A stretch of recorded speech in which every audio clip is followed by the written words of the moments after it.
he said with emotion.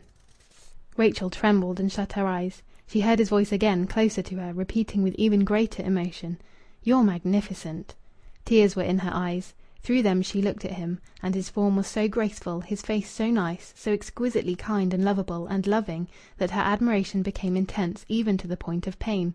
She thought of Batchgrew, not with hate, but with pity. He was a monster, but he could not help it. He alone was responsible for all slanders against Louis. He alone had put Mrs. Maldon against Louis. Louis was obviously the most innocent of beings. Mrs. Maldon's warning, "The woman who married him would suffer horribly," was manifestly absurd.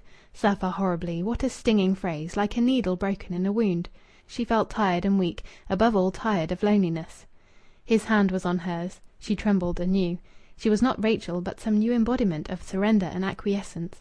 And the change was delicious, fearful. She thought, "I could die for him." She forgot that a few minutes before she had been steeling herself against him. She wanted him to kiss her, and waited an eternity. And when he had kissed her, and she was in a maze of rapture, a tiny idea shaped itself clearly in her mind for an instant. "This is wrong, but I don't care. He is mine." And then melted like a cloud in a burning sky. And a sense of the miraculousness of destiny overcame her. In 2 days had happened enough for 2 years. It was staggering to think that only 2 days earlier she had been dreaming of him as of a star. Could so much indeed happen in 2 days? She imagined blissfully in her ignorance of human experience that her case was without precedent. Nay, her case appalled her in the rapidity of its development, and was thereby the more thrilling. She thought again, "Yes, I could die for him, and I would."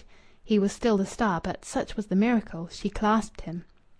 They heard Mrs. Tams knocking at the door. Nothing would ever cure the charwoman's habit of knocking before entering.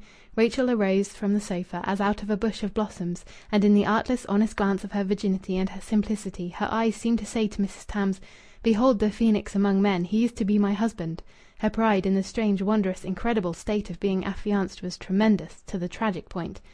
"Can ye hear, begging your pardon," said Mrs. Tams, pointing through the open door and upward. "Her's just begun to breathe o' that'n." The loud, stertorous sound of Mrs. Maldon unconsciously drawing the final breaths of life filled the whole house. Louis and Rachel glanced at each other, scared, shamed, even horrified, to discover that the vast pendulum of the universe was still solemnly ticking through their ecstasy. "I'm coming," said Rachel. End of chapter 8.